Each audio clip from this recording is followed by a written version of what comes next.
Welcome everybody to another episode of the Haunted Vermont podcast. My name is Paul Doski, and joining us is filmmaker Seth Breedlove. Seth, how are you? I'm good. Thanks for having me. You're very welcome.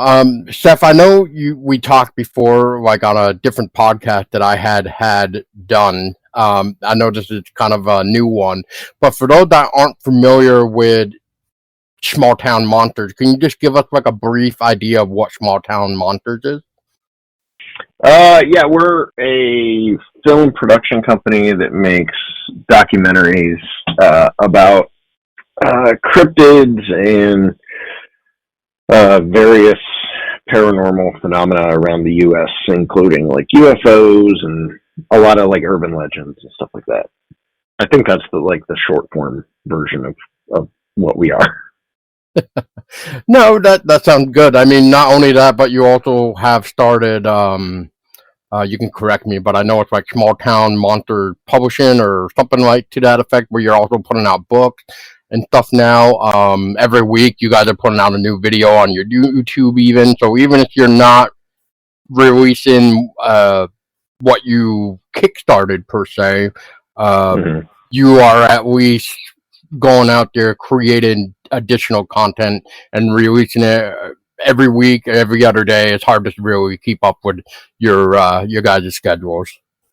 Yeah, no, we definitely. I mean, we've been doing books since I think it was 2019 when the first book came out, but we didn't really focus on publishing until 2021, 22, something like that. So we do some book publishing, and then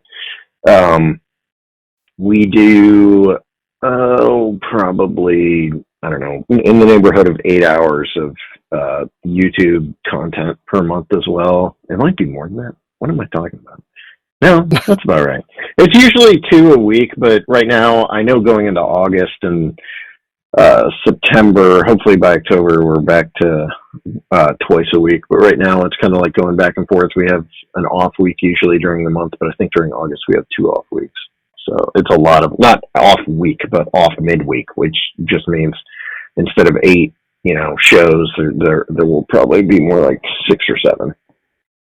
But I mean, we started doing that we started focusing on YouTube in 2021. Alexander Petikoff started doing a show called Bigfoot Beyond the Trail, and then we started expanding that out really heavily maybe early last year, as far as like really, multiple posts per month, probably 5 or 6. But it's been, that's been a heavy focus for us for the last few years, mostly because of the insanity that is the filmmaking game, the film distribution game. Right. No, that's fair. Yeah, the other one, I should have wrote this down too, but something to the effect of like Bigfoot Files of the that word that I always have a hard time. People don't become deaf. Thank you. Yes. Yeah, I hate deaf, man. Word just, are a pain are basically my weakness. I get it. I get it. It's awesome you're doing as much as you are, but yeah, there's Appalachian Bigfoot Files, there's Bigfoot Decoded. We're working on a show called Heartland Sasquatch that I've cut a few episodes of. I actually just finished one yesterday. And then we have what is the Bigfoot in the Northwoods, or Northwoods Bigfoot, I think it's called. That started up last night on YouTube. So the first episode of that is out, and that will focus on a lot of the New England states. We started in the Hudson Valley, even though, the series isn't supposed to just focus on New England, but the northern part of the country, the northeastern part of the country. Right. And then we've got, Bigfoot Archives, that comes out occasionally. Alex is still doing Strange Places. The girls, Heather and Courtney, just finished directing a movie called The Monroe Monster Mystery that comes out on Sunday, and that's their first directorial effort. They've shot a lot of stuff together. That's the first thing that they kind of guided through the editing process as well as filming it. And that's a look at like a really well-known Bigfoot case that happened in the 60s in Michigan, in Monroe, Michigan. And there was a really recent Bigfoot report that got media attention nationally, that they cover in that as well, because it also took place in Monroe. But I mean, the specials are sort of like a very low, it's like a lower production value version of our movies is what that's like the least romantic way I can say it. It's just they're done on a much tighter budget, which is saying something, because we don't spend a lot of money as is. But the specials are sort of like whenever anyone pitches one, we'll usually make it. So we've done a few of those. We did one called Phantom Lights that came out last year that Tyler Hall directed, and before that we did one called Werewolves Unearthed that my friend Ward Heine from here in Ohio had made. And then next month we have another one coming out called It's called Bigfoot, the Monster on Morris Mountain, which is about Sasquatch sightings in the Uaris. I think that's how you say it. And then we have another one coming out in the fall that is about the Wendigo that is being shot and directed by Jason Hewlett, and that one's being filmed, or that one's done actually, as far as I know. That post production on that is done, and then he's got another one coming out in I think December that is about Sasquatch in Canada. So, I mean, the specials are fun because we can collaborate with other creators and, make stuff in different parts of the country, especially like Canada. I mean, that's not the country, obviously. That's out of the country. But, we're having worked with Jason a few times already. I was excited to do something with him up there. So, yeah, we stay busy aside from the movies. I mean, the movies eat up a lot of our editing time, a much longer edit than the YouTube stuff or the specials, but anymore these days, especially, I've been focusing pretty heavily on our YouTube stuff while we're still working on getting distribution settled for some of the films. Right.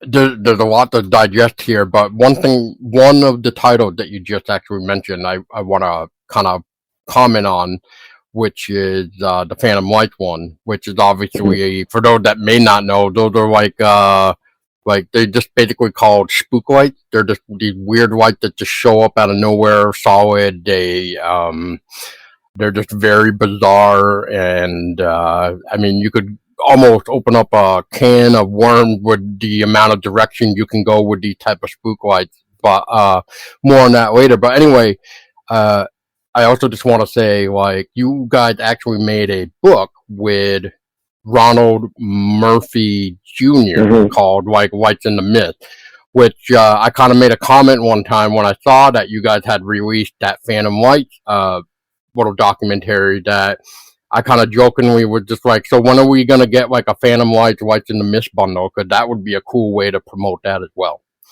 Yeah, there's supposed to be, actually. There should be one on the store. If there isn't, there should be. Oh, that's right. Phantom Lights isn't even out on DVD. That's why. No, yeah, that's the downside to the specials is, as of right now, we haven't put them on DVD, although I did tell Courtney it could be cool to package the two that are coming out this month and next month together and put them on DVD and Blu-ray.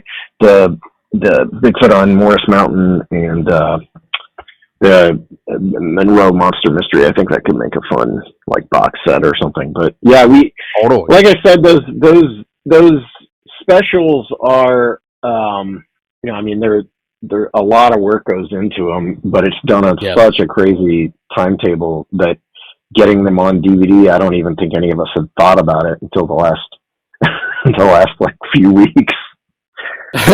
Well, I only thought about it because I just thought that would be a cool way to not just promote, but it would be a cool way to maybe like as you're watching, you can read the book and then maybe watch the documentary on one part, maybe because something in the documentary might be much more clearer of explaining something or showing it in this case versus the book, because obviously text, you can't always visually write out how you want it to look versus actually seeing it on a video. But anyway, yeah. So speaking of which, you guys did a Kickstarter this past early February, like you guys do to kick off the New Year's and stuff like that. You guys got, as far as I can remember, one out so far per se. I know you have a couple right now. As far either you're still working on. I know one is already in post production again, but just for the listeners, so Seth here is going to be having Small Town Monster release a couple. I'll say big titles that are going to be physical, which is Dawn of the Dogman, The Kinderhook Creature, The Siege of Ape Canyon, which is sort of out, but not out. I guess if I can say that. But and then you got From the Beyond, the what is that? The High Strangest and the Bennington Triangle, basically. So I mean, besides that, man, yeah, crazy. Yeah. No, I mean, we got. Siege has been done for ages, honestly. Siege has been done for a while. But I mean, we have movies that filmed or that finished post-production last fall, like Lost Contact. And that still has not seen the light of day, publicly. So I mean, what we keep telling anyone that likes our stuff is the distribution, field is such a, cluster right now, that the guaranteed way to watch our stuff is to back the Kickstarter, because anyone that backed last year has already seen every movie that came out last year, whereas like Lost Contact still hasn't come out. Siege, all of our Kickstarter backers have had that for a while. That still has not seen the light of day and probably will not be until the late fall, from the sound of things. Wow. Dawn of the Dogman, I just got the final cut today in ProRes, so we'll start running our exports here on my end, and then I would say Kickstarter backers will be watching Dawn of the Dogman in the next 2 weeks, at least digitally, and then DVD should be out to them in the next month and a half, something like that. And then the other two movies, Bennington and Kinderhook, are going to be edited simultaneously. Wow. I'll be editing Bennington is my focus, and then Santino will be editing Kinderhook. So those should both be out around the same time, probably in the mid to late fall. But yeah, as far as like public distribution, we've got pitches out to a lot of different distributors. But I know from every distributor I've talked to, regardless of like what their genre focus is, like whether it's, we've worked with terror films, we've worked with 1091, we've worked with Spark. I mean, but they're all telling me the same thing, which is that supposedly right now documentaries are not like a hot genre. So if worse comes to worse, we're prepared to self-distribute. We're actually on the last leg of pitches for a couple of these movies. Like Siege has already been passed on by a lot of distributors because it's not your typical STM doc. It's a much more grounded, low-level look at like human beings rather than a sort of spooky like documentary. Yeah. And so, like distributors expect one thing when they see SGM's name, and when they get a doc that spends a lot of time on people being people, I don't think they know what to think about that. So, but for my money, it's one of our better films. So we're going to get it out regardless of how we have to do it. But right now we're still just trying to get some sort of like blueprint in place for future distribution. And that's why it's so important right now, to just kind of like keep pitching, and then I'd give it like 2 more weeks before we settle on self-distribution for some of these. That's awesome. Well, I wish you all the best of luck, Seth. Yeah, the physical media world had become a cluster within the last, couple years from what I've seen personally. But I mean, it's the digital form, I guess. It's easier to have it digitalized versus physical because they're saying physical media is dead. But anyway, that's probably another topic. I kind of want to focus now more of like what I kind of brought you on here for anyway, which is you do a series called the Bigfoot Decoded, and basically, I could be wrong because I've only watched a few, but correct me too. You're basically going around trying to look for almost like do I want to say like researchers that basically know the area on top of like the evidence or the encounters people have witnessed, because from what I kind of gathered too is this one or this type of series that you have, and again correct me too, maybe I haven't seen one that has them, but like it almost, and I don't mean this is like in a rude way either, so please don't take that. But it's just what I'm seeing too. But it's like it's like there's no eyewitnesses, which I'm wondering if that makes it much more easier to do versus having like an eyewitness. Like, so you're basically, what I'm trying to think of is you're gathering these researchers to basically help show you the area where these encounters happen.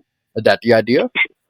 It originally was the idea, but the series has kind of gone whatever direction it goes based on the project. So like the first one was just also like it was one of those shows where I wanted to do a show where we could just talk to people and the focus would be on the people I'm talking to, regardless of if it's a witness or an investigator. So the first episode was Brian and Terry Seach, who were investigators. The second episode was Mark DeWorth, who's an investigator. But then the show completely hopped the rails, and we did like a two-parter in Cuyahoga Valley National Park that ended up getting coverage in like USA Today. And that was focused on all of the different encounters that have happened in CVMP over the years. And some of that did involve like witness interviews. I think we had 2 or 3 witness interviews in the two-parter. And it was much more like, it went from being a show that the first 2 episodes was just me and like 1 or 2 people talking. The third and fourth were like basically a doc, like a documentary on their own that we had shot over the course of like 24 hours. Oh, jeez. And so it was kind of crazy. And then we did a Salt Fork episode that was very reminiscent of the CVMP thing, because it was like there were witnesses and then there were all these investigators and there was a lot of moving around and location changes and stuff. But then we jumped back into kind of what the series was originally intended to be, which was a much more like conversational style show. So that's the one the one that just came out with Steve Calls and Mike Ann. That is kind of what the show was originally intended to be, although I know that August is going to be in the same vein as that one, because it's set in Vermont. I interviewed John Wilk and Dave McCullough. Interestingly enough, both of them live in Massachusetts, not Vermont, but they both have a lot of experience researching in Vermont because of the fact that apparently there isn't an actual there isn't like a BFRO Vermont branch. So there aren't a lot of people that actually go out and take sighting reports and then go investigate the stuff. So that's, I guess Dave and John do a lot of that.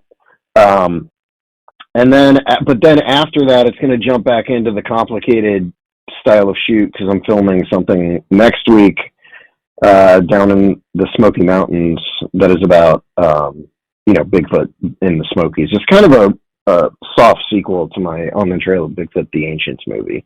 So the series just does whatever I need it to do. That's what it's going to do based on what I want to do. I mean, that's the nice thing about YouTube is I just do what I want to do. The YouTube also, like, at the end of the day, the YouTube crowd is never satisfied with what we do. So we're at the point where we just kind of like look at YouTube as a means to distribute the stuff.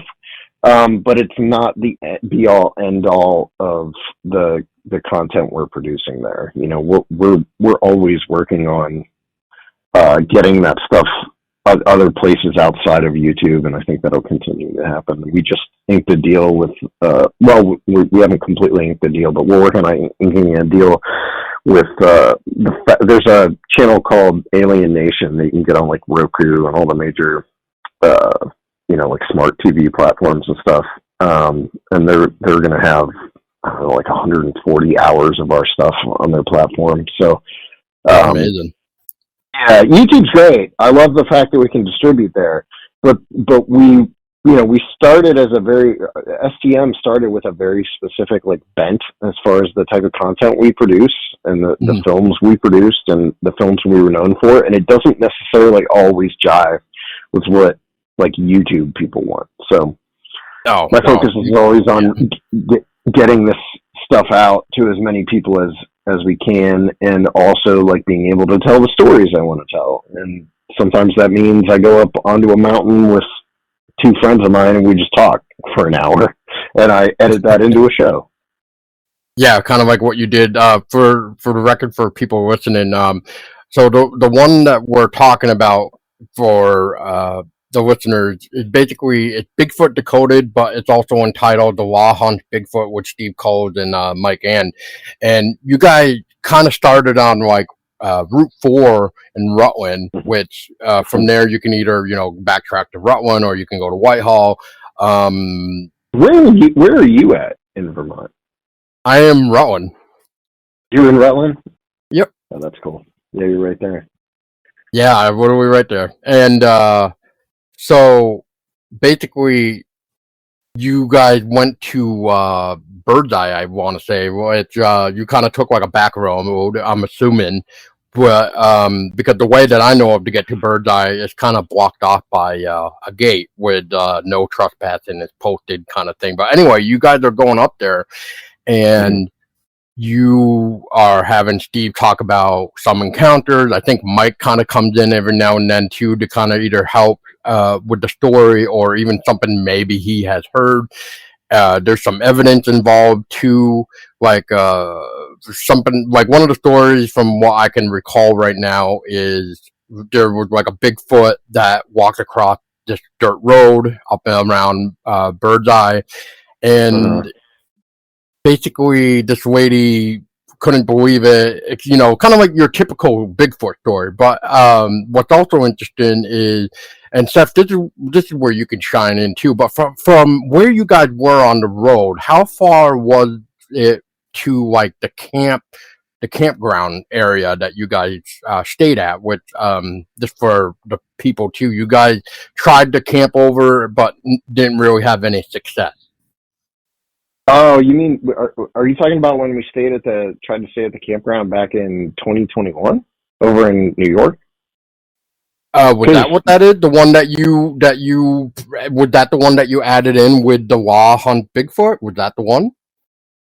I'm not sure. When we tried to stay, I mean, Steve and Mike took us camping over in New York at the base of Buck Mountain, which is honestly where I'm talking about isn't far from Rutland and where the what is it, Bird Mountain is. Yeah. It's not far from there at all. It's only it's probably about a half hour because it's right outside of Whitehall. But that was back in 2021. We had tried to camp there, and we spent one night, and the second night we ended up, I forget what we did. We had to hightail it up to the high peaks or something, but that's a major research area for them, is that Buck Mountain area, which again isn't far from, and that's the sort of the whole point of the episode that Steve makes, is that it's not like Bigfoot notice or pay any attention to state boundaries. like they're just traveling, through that corridor, or at least that's his thinking about it, is that, Sasquatch has used the corridor from Vermont up into like the High Peaks Wilderness and go back and forth. And that's where a lot of my experiences as far as like filming have been in New York. This time around was my first time kind of getting to know Vermont, which is why I wanted to do this kind of project where we just kind of go out with researchers and discuss, the area and what the activity is like and what's happened there. I mean, one of my frustrating things with this episode in particular, actually, was the fact that so much of the conversation left Vermont and went to New York, because that wasn't my intention. My intention was to really focus on Vermont, but Steve and Mike, I think, have spent more time in New York, so everything, Right. as far as the conversation, kept going back to New York. But I think we spent a lot of time talking about like the apple orchard, the Frank Sosinski apple orchard photo, and Alex just covered that in his latest Appalachian Bigfoot Files that just came out like 2 weeks ago. Or I guess it actually just came out on Sunday, not 2 weeks ago. Right, and that, just for the viewers, real quick stuff. Yeah, that one's called like the Bigfoot photo that cannot be explained, or something like that. Yes. Yeah, the worst titles on earth. I mean, if you want to look for like the worst YouTube Bigfoot titles, come to our channel, because we don't know what to call anything anymore. So, because if you don't put Bigfoot or Sasquatch in the title, no one watches it. So then you got to put Bigfoot or Sasquatch in every title. But we're producing, like I said, like 8 videos a month. So, right. So you just reach a point where you're like, I don't know what to call this. Like Zach, who does our thumbnails, will text me 2 or 3 times a week, like, dude, I don't know what to call this. And I'm like, yeah, I don't. I gave him a title today, and I was like, don't laugh, but this is the title. Right. Yeah, I mean, it's like when we called it The Law Hunts Bigfoot. I mean, the episode is very little about the fact that Steve and Mike have both worked in law enforcement, Steve in like a private capacity, but that was the title I came up with, because like, I don't know what to call it. What am I going to call it? Like Bird Mountain Bigfoot? I mean, I guess we could have done that, but then everyone's like, what's Bird Mountain? And then you got to explain that. But yeah, it's, the episode was fun. I had a lot of fun shooting it, but it was also one of those things where we had driven. So they wanted to go up to a reservoir that is north of Rutland. This is what or not Rutland, west. Wait, yeah, it is Rutland. They wanted to go north of Rutland to a reservoir to film. And so we had driven, Zach and I had jumped in the car that morning. We drove 2 hours to get to this reservoir, and we wanted to get there early so we could shoot B-roll. And we got there, and the reservoir parking lot was just overrun with cars and people. And we came to find out there was a kayak competition going on the reservoir. Of course there was. So we ended up hopping back in the car and driving somewhere, over there by Bird Mountain. That was all kind of like thrown together last minute because the initial plan didn't work out at all. So I think it was a little more haphazard than these shows usually are, because typically, we'd have a plan going into it, but Steve and Mike, thankfully, were like, pivoting along with us, and they had to do all the work of like picking out a place to go and all that kind of stuff. But I mean, I was very impressed in my time in Vermont, because I haven't spent much time in Vermont at all, other than like driving through. I was super impressed with how isolated and this is what we kept arguing about this, but not isolated, but rural or rugged. I guess rugged is like a better term. I don't even think rural works, because it's there's people like, but they're spread out, or they're in like one location. And so when you're driving, a lot of the time you're just driving through nothing, or you're driving through like, you'll see homes and stuff, but they're right next to like some jagged mountain that no one's going to go up.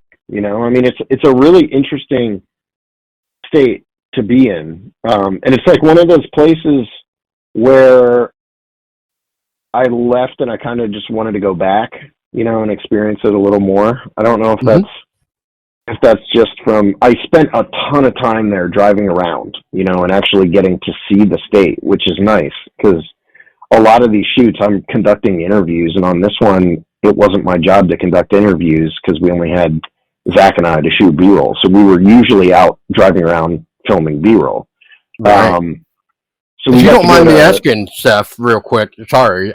So how far north did you end up driving? If you don't mind me asking. So do you remember what was the farthest you actually got in the state for, northwise? I think it's where Joseph Citra lives, and I cannot remember the name of the town. Oh, I don't. Yeah. I know it's past Springfield. I just can't remember exactly where. It's like a historic town. In fact, like Joe lives in this very old, like 1700s home, maybe 60. It's a very old home that he lives in. Right. So that was it. I mean, it's an interesting thing, but it reminded me a lot of West Virginia, like a lot of it didn't have the kind of like the hollers that I connect, with West Virginia, but I would assume that they have hollers there as well. But as far as like the way the terrain flows and the way the mountains come and go and the way you can be driving in kind of like flatland and then all of a sudden you're in the mountains and then you're back in flatland, and it's a really interesting state. And like I said, it's not like it's absent of people. There's people there. There's a lot of people there, but it doesn't feel overrun. And so that also reminded me of West Virginia. And West Virginia is one of my favorite states. So that's in no way an insult. Well, if you ever do need like another UFO thing, man, it's up north around, what is it, St. Albans, Richford area. There's like that's where it's known for the famous Vermont UFO invasion. Oh, cool. Yeah. You know what's funny about that is like when I was doing my research for the Bennington Triangle movie, I kept reading St. Albans, and I thought it was really interesting that a town called, or is that a town or is it a city? What is St. Albans? How big St. Albans? It's pretty decent size, I would say, but yeah, it's a town. I would say town versus a city. Yeah, I thought it was funny or interesting that St. Albans is so connected with UFOs because there's a town in West Virginia called St. Albans, and it's also extremely connected with UFOs because during like the 60s and 70s Mothman slap, when all the UFOs were happening in West Virginia, a lot of those sightings, like the mass sightings, were taking place in St. Albans in West Virginia. I just thought it was like a fun coincidence. That is a kind of fun coincidence. I didn't even think about that until you just actually said that. So yeah, that is interesting. Yeah. Well, if you end up ever coming back to do like a St. Albans, Richford area, man, you want to talk about, not that many people, dude. I'll tell you right now, when you get to Richford area, when you're near the Canadian border, forget about people, man. Forget about neighbors. You'll just be surrounded by woods, and you might see a town, but it's only going to have basically your family store, basically, and that's really about it. And maybe a gas station. But yeah, other than that, dude, like, I mean, you can almost drive through Richford without even realizing that you drove through it. But yeah, so that's interesting. But yeah, I that's what I was going to ask you too. Coming back to the Wild Hunt Bigfoot, was like, I was almost going to ask you, but you kind of answered it anyway. Was, even though the title said the Wild Hunt Bigfoot, but it didn't seem like there wasn't much in there.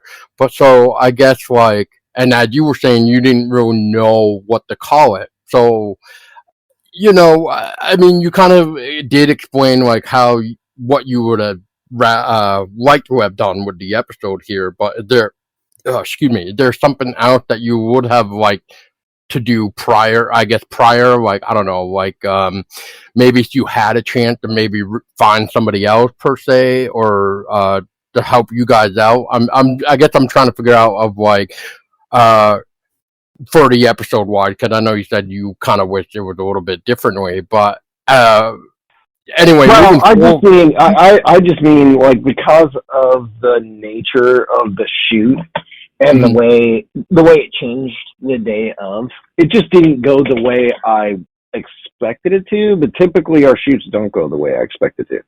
So we did what I set out to do, which was to at least introduce a lot of people that haven't, been to Vermont or seen Vermont, introduce them to it. Because I really don't think people understand how rugged and forested the Northeast part of the country is. You know, I just don't, especially people out west and in the Pacific Northwest, I just don't think people think of like New Hampshire and upstate New York and Vermont when they're thinking of like extremely forested parts of the country, you know, like Bigfoot habitat in the country. I don't think people think of those states.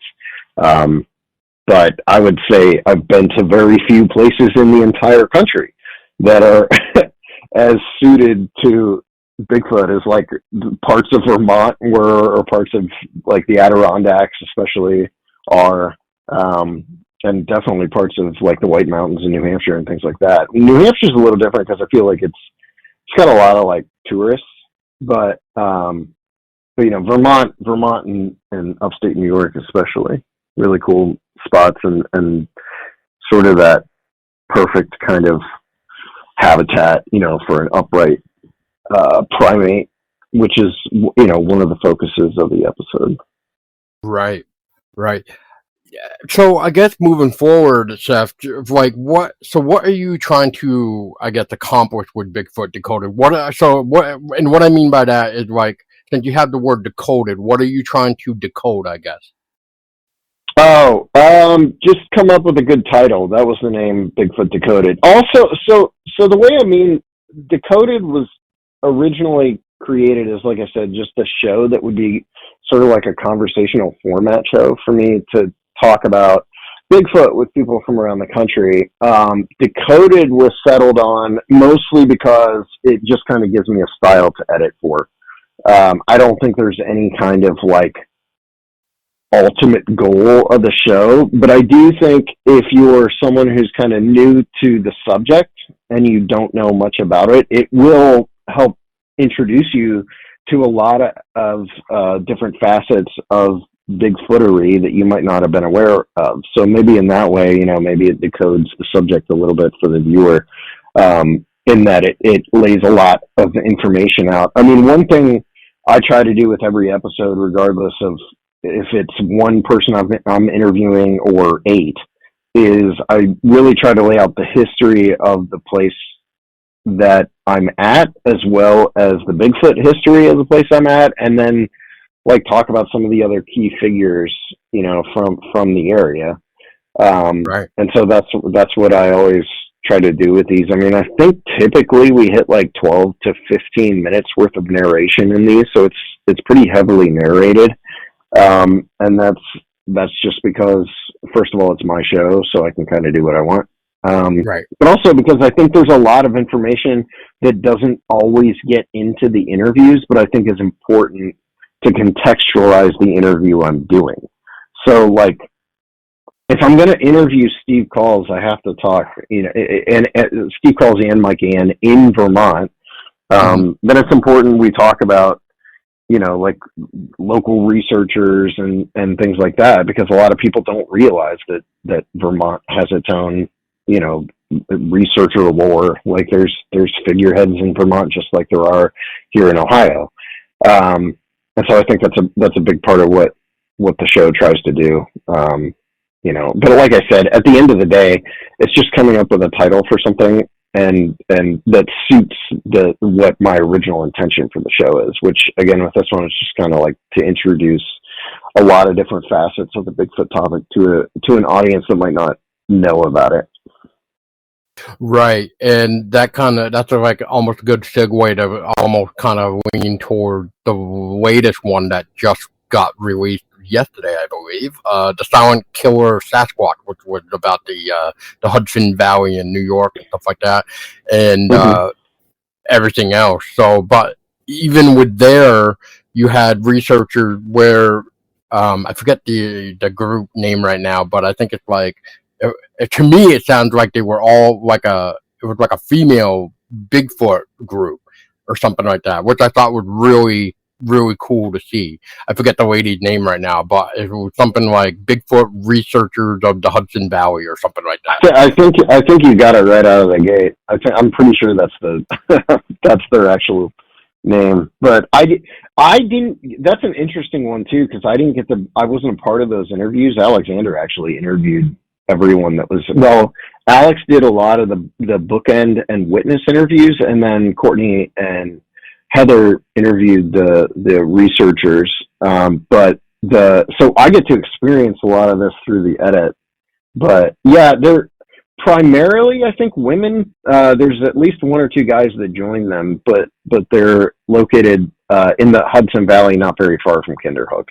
And they've got that typical sort of like Bigfoot situation that you've got anywhere else in the country, which is that someone has a property that is near a large forest, and they start experiencing bizarre activity, and it entices them to start looking deeper into the Bigfoot topic. And that's kind of like the heart of a lot of these shows. Right. And that one definitely is that way. I mean, it's weird when it comes to like Kinderhook and the Hudson Valley in general, because it's different from Vermont. In Vermont, I can look at Vermont and be like, oh yeah, this is habitat. When I look at like the Hudson Valley, especially Kinderhook, it makes so little sense to me that there's as much activity there as there is. Because, I always think of Bruce Hallenbeck's house. I've driven to his house now like 3 or 4 times, 5 or 6 times actually. But every time I do, I'm shocked by the fact that there's a freeway right by his home. And you're talking about like a place where there's known Bigfoot activity that goes way beyond just the Hallenbeck family. But there's stories there from hunters and hikers and bicyclists and people, driving roads and all this kind of stuff. But you look at where the hub of the activity is, and it's not exactly undeveloped. It's pretty well developed. Right. And that always floors me, because we have the same thing here in Ohio. There were sightings near my old house in Wadsworth of what they called the River Styx monster that was near this little village of the River Styx, was the name of the village for some reason.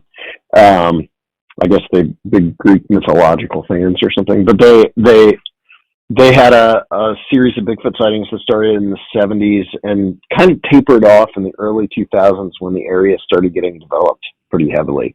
And I think to some degree that's happening in Kinderhook. Like, there's less activity now than there was in the 80s for sure. But it's not gone. And I think that's really interesting, the fact that these things seem to be able to exist so close to people without being discovered. Well, I mean, it's not Alaska where, they're more, from what I understand, more aggressive, especially when you head towards, I think they call it Bigfoot Island or something, because of the upside down tree, which they believe is like their way of marking, like, hey, if you pass the tree, you're in our territory now. But, I'm coming back to Kinderhook real quick. We actually took a trip to Kinderhook because, we've learned like the Ichabod Crane schoolhouse is over that way, Katrina Van Tassel's house is over there, stuff like that, so which is like so amazing. So I actually took your book there, going back to why I was mentioning the Small Town Monsters publishing for book, is because we took the book. And, when we went to Kinderhook, I snapped a couple pictures with the book of like, hey, here's the Kinderhook sign. Here's a picture with the book. What did I do? We went to Kinderhook Memorial Library. They had like a rainbow Bigfoot outside.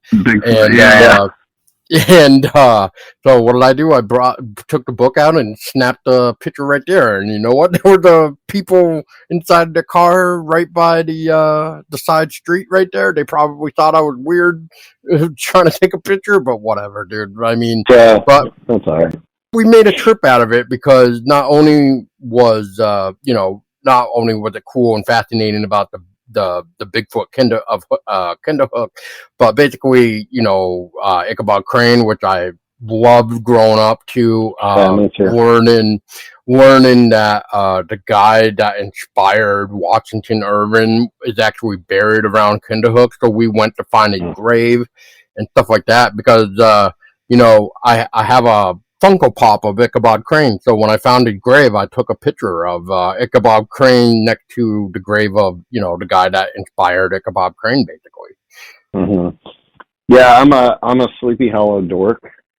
So I totally get it. I mean, we went to Sleepy Hollow a few years ago, and it's interesting that both communities are so tied to that book. But if you understand why, I mean, there's aspects of both Sleepy Hollow and Kinderhook in that story, and that was one of my favorite things about visiting Kinderhook this time around, was going to the schoolhouse and seeing the Martin Van Buren's like the estate there. I can't remember what it's called, but doing that stuff. I mean, the Sleepy Hollow story is really important to me, and I don't think it's a coincidence that, like, an area so tied to such a sort of creepy story also has this modern day creepy, folklore building up around it. Oh, right, yeah, yeah, and I forget the name of the other town right by Kinderhook, but there's that other one where they kind of, I think it was even mentioned in the book, where they're kind of battling back and forth between who, like the rights of the story or rights of something involving Sleepy Hollow there, and yeah. Like they want to say that they own this part of the story or something like that. I can't remember the exact thing, but I mean, I know that's like the nerd talking here, but I guess so.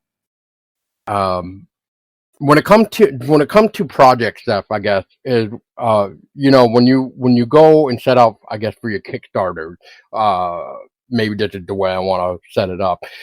So like like in this case with Kickstarter, you all obviously were planning to come back to Vermont, which I think the last time you came to Vermont, or at least not you per se, but let's just say small town monsters as the way of saying it, because you kind of mentioned of you know working with other creators is I want to say 2018, 2019 when you guys did the whole on the trail of Champ and stuff like that. So I guess this time around, like I guess what I'm trying to get at is every year, Steph, how are you guys planning? The next year's Kickstarter to then basically plan like, okay, hey, like in this case, for the example here, like you're doing the Bennington Triangle basically. So from there, how do you set up like, well, since we're here, like, do you basically say, what else is there around this area? So like in this case, you had the Kinderhook creature, you had Bennington Triangle. Like, is that how you're kind of finding these stories?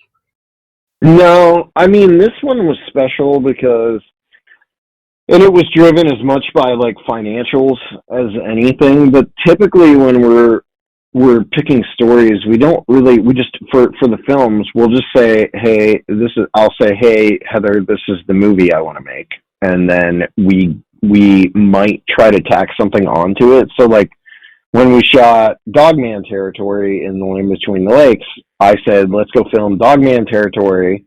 And then while we're there, Alex and Eli can come. Eli can shoot an LBL miniseries, and Alex wanted to do some other stuff there. So like it just worked out that way. In this case, we knew that our budgets for 2025 had to be lower, just given the nature of film distribution again, and the impact it's had on small filmmakers. And so we'd had a lot of meetings about places where we could go to cover multiple stories. And one thing I had been harping on for months was doing something with the Kinderhook creature book, whether it was a YouTube series or something, because there's not a lot of money in books, and these authors that write these books don't make hardly anything on them. And one thing I've tried to do with our publishing wing is if a book is coming out, we try to create a show or a movie or something that ties into the book to help drive, book sales. Which at the end of the day for us, if we can break even on the books, I'm happy. For the authors, I'd like them to be able to make money. because they put a lot of time and effort into that stuff. And so we've started tying in a lot of shows and movies to books for that reason.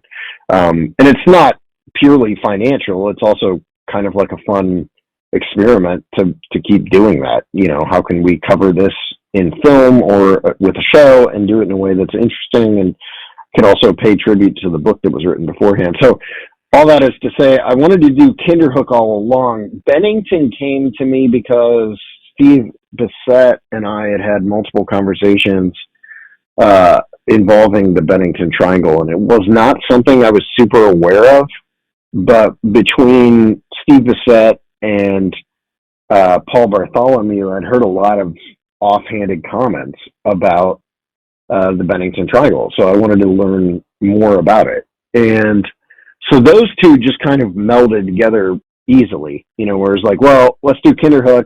I've always wanted to do something about Bennington. Here's Bennington on top of it. And then maybe a month or two before we left to film, we came up with the idea for the Bigfoot of the Northwoods or Northwoods Bigfoot show. And then I knew while we were there, I also wanted to get a couple episodes of Decoded. We came out of there with 2 episodes of Decoded, 8 episodes of Northwoods Bigfoot, and 2 films.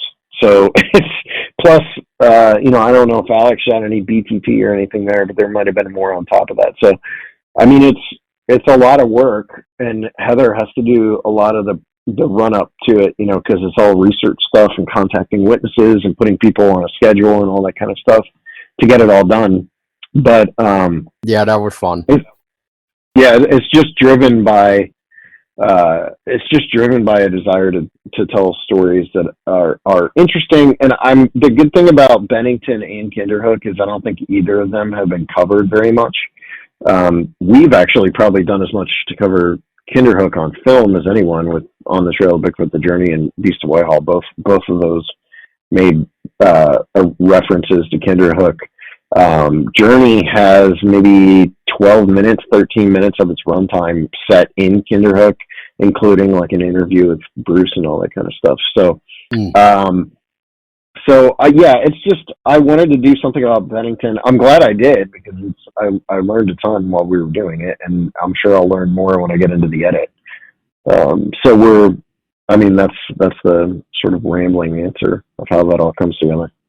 No, that's fine. That's fine, Seth. I mean, I would love to have you back on anyway when we can actually talk more about the Bennington Triangle. I know, like, right now it's in post-production and stuff, and I would like to hear more of what you actually went through as far as, like, getting footage, because I know there was a couple things that I remembered you talking about that you had a chance of doing, but I kind of want to save those for the next time, like, just to see what actually makes it in, because I just don't want to say something and then have it not show up or something. So, but so I guess from here on out, you guys were in somewhere. Oh my God, I forgot the state already. But anyway, basically, I think that's where you guys were trying to do stuff for Dawn of the Dog Man, Michigan, maybe. I think that's stuff like that. And I guess from here on, I guess is like when it comes to like your Bigfoot Decoded, you know, what are you hoping to do like with it? I guess as far as just like getting more new stories, like I mean, like I said, we have one more Vermont centric episode coming out. That'll be out in August, and then in September it'll be a Smoky Mountain sort of follow up to On the Trail of Bigfoot the Ancients. And then past that, I have no idea. There might not be an episode of that in October, mostly because by then I will probably be pretty deep into finishing up Bennington and helping to finish up Kinderhook. So There's a chance, you know, and also, like I said, it's a show that I can kind of do what I want with when I want. So at some point, I'd like to do a Minerva, some sort of like Minerva follow up with it, but you know, I don't know if that'll happen or not. All depends on the I guess the time, and what you can schedule. Getting people to acquiesce to doing an interview is a big part of that. Oh yes, but yeah. So Seth, I don't want to keep you anymore, but I mean, it's always a pleasure to talk to you and stuff. Like I said, I mean, I hope that comment that I was making about the fact, like I was saying, I'm not trying to be rude, but I just know like. And when it comes to small time monsters, you guys do have witnesses, but so it's kind of odd to not see the witnesses, I guess is what I was trying to get at. But anyway, I mean, Steph, you guys are killing it. I mean, you guys are doing a really good job. I love the focus on the witnesses, the people, you're giving the people the voice that they need versus, basically entertainment, like it's not being filmed for a TV show to then turn around to have the witnesses say, basically get edited in a way where that's not what they said. You know what I mean? So, yeah. I think, that should be the prop right there of what you guys are doing is basically, killing it out there. Basically, you're just giving the witnesses that voice, which is awesome. But I guess I know we kind of said it a few times, but yeah, I would love to have you back. I know you have a lot of projects, what you've mentioned before. So I guess to just help finish it off, I guess, is like when it comes to Bigfoot Decoded, you guys also do a podcast for it, right? It's actually just an audio version of the show. Like I said, it's a very conversational focused show. So Courtney had the idea of posting it as a podcast. So it does come out at least on YouTube. I think it's just on YouTube right now. I think it's on YouTube solely. So if you have YouTube music and stuff like that, you can listen to it as an audio podcast as well. I don't know if it's available on any other platforms or not. I'll have to take a look and get back to it. But yeah, no, I was just curious, I guess. But yeah, anyway, Seth, I mean, thank you for your time. And before I let you go, for people, how can I guess anybody keep up with small town monsters? And I guess if you're looking for eyewitnesses or researchers, how can they contact you guys? People can get a hold of us or look us up at smalltownmonsters.com or Instagram, TikTok, Facebook, Twitter /X. Those are the social media platforms we're on. If they're wanting to get in touch with someone at STM for like interview purposes, usually you can contact at Smalltown Monsters or contact us at Smalltown. I think it's contact at smalltownmonsters.com. Is the easiest way to get in touch with us. Nice, Seth. Well, again, man, I appreciate your time and everything else. Like I said, I don't want to keep beating the dead horse with my comments here, but I do mean like you guys are really doing a good work out there, and I hope you guys keep it up. So, yeah. Awesome. Well, thanks for having me, man. You're welcome, man.